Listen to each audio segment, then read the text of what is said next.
I hear men all the time going, I love the church, I love the church, I love the church, I love the church, church, I love the church. But when you look at their lives, they don't love the church, they love their ministry in the church. There's a big difference. It's a tremendous difference. How much do you love the church? I'll tell you how much you love the church. How much do you love the most difficult, non-growing believer in your congregation? That's how much you love the church. Or I'll talk to like missionary guys that are about to go out on the field, for some different missionary organizations and stuff. And I'll start off with, and they're good theological men. So I'll start off with, okay, what are you going to do when you get to the field? I mean, what's your plan? Well, and they're all church planners, because that's what missionaries do. They evangelize, they church plant. How do you plant a church? The same way you pastor one. You don't need strategies. You just need the Bible. But all of them will say the same thing. Well, I'm going to go into the country. I want to plant a church. And then from that church, I want to plant other churches. You say, well, what's wrong with that? Everything. You said, I thought you were about church planting. I am.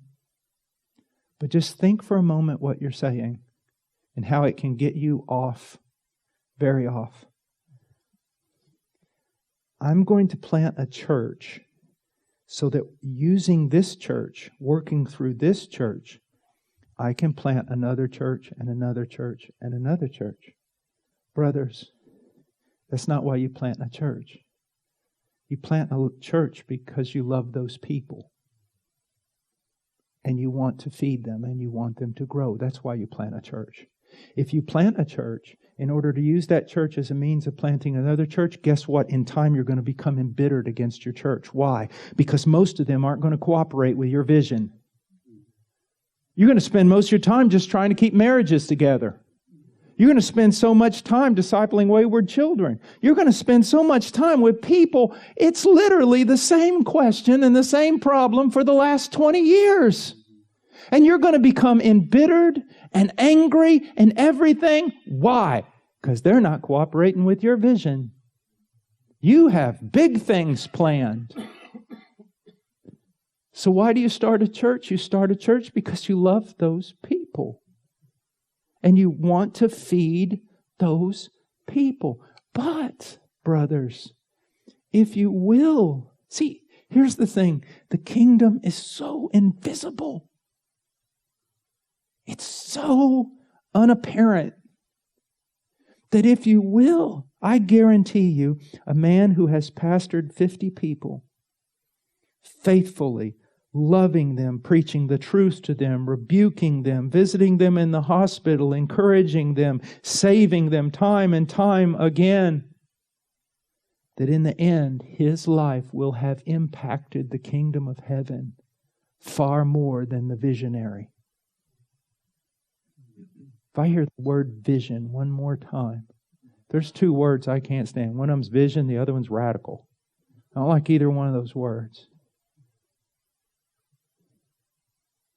Well, where there is no vision, the people perish. That happened to be referring to the law. Where there are no revealed commands of God's will, the people run unrestrained. It has nothing to do with your vision. Do you see, bro? I want to exalt. I want to so exalt, because it's biblical to do so, the position of a pastor. But with that exaltation of that ministry, to also demonstrate how fearful it is.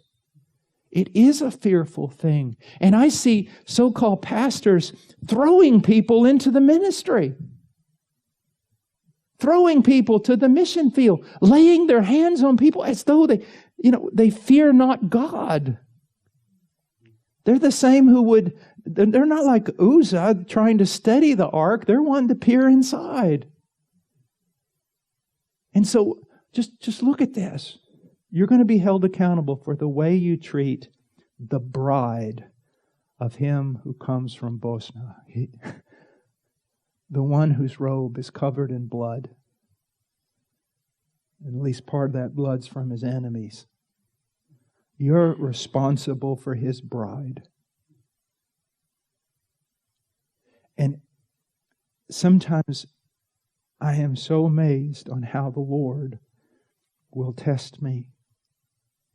And it's frightful in that you're tired and all these, big important speakers all want to go to dinner and you haven't had any fellowship. You've been pouring yourself out for 4 days in a conference and here's all your heroes going to dinner.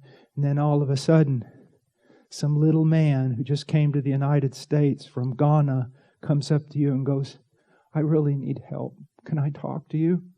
And you're like, and you're making a choice right there. And it's Christ who's laying it before you. You're going to minister to me? Or are you going to go eat with the big boys? What are you going to do? Do you see? He's done that to you, hasn't he? Every difficult person, every person who doesn't contribute to your ministry but holds you back, every person that wastes your time,